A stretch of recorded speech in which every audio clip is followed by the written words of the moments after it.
పట్టణం నందు ఐసిడిఎస్ భవనం నిర్మాణం 2022లో పూర్తయిన 4 సంవత్సరాల పూర్తిగా కాకముందే బిల్డింగ్ లో అక్కడక్కడ క్రాక్ అయిందని, ఈ బిల్డింగ్ కట్టిన కాంట్రాక్టర్ పై ప్రభుత్వానికి లేఖ రాస్తామని ఎమ్మెల్యే డాక్టర్ పార్థసారథి మీడియా సమావేశంలో వెల్లడించారు. ఇది హెడ్ ఆఫీస్, ఇది ఐసిడిఎస్ ప్రాంతీయ కార్యాలయం, ప్రాజెక్ట్ హెడ్ క్వార్టర్స్. దీని రాగానే మామూలుగా ఫ్లోర్ చదునుగా ఉంటుంది.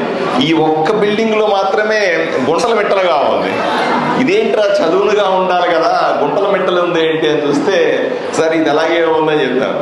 ఆ అక్క బయట చెప్తుంది, మొన్న దాంట్లో వచ్చి ఆ గుంతలో నుంచి పాము వచ్చిందండి బయటికి అని చెప్తా ఉంది.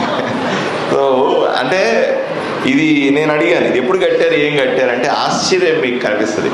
ఎప్పుడన్నా మనం ఇల్లు కట్టుకుంటే లేదా ఏదన్నా మనం గుడిసె వేసుకోండి, ఒక చిన్న పెంకుటిల్లు కట్టుకోండి, లేకపోతే ఒక చిన్న స్లాబ్ వేసుకున్న ఇల్లు కట్టుకున్నా సరే 20-30 సంవత్సరాలు ఇబ్బంది ఉండదు, తర్వాతనే రిపేర్లు ఉంటాయి. దానికి ఆశ్చర్యం ఏంటంటే ఈ బిల్డింగ్ 2022లో కట్టారు. 21, 22, 23లో కట్టేవారు. కట్టి పట్టున 4 ఏళ్ళు కాదు.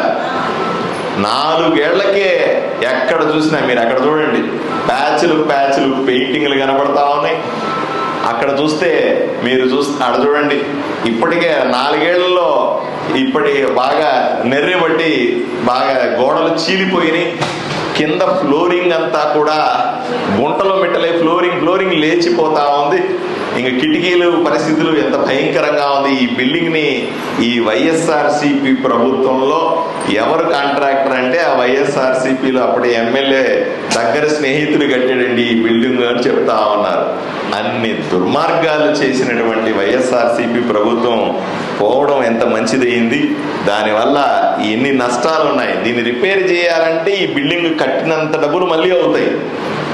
పైన ఏమంటారు, ఏమయ్యా 3 ఏళ్ళు కట్టలేదు, 4 ఏళ్ళు అవ్వలేదు, ఆ బిల్డింగ్ కట్టి మళ్ళీ డబ్బులు అడుగుతున్నావు అని నన్ను అంటారు.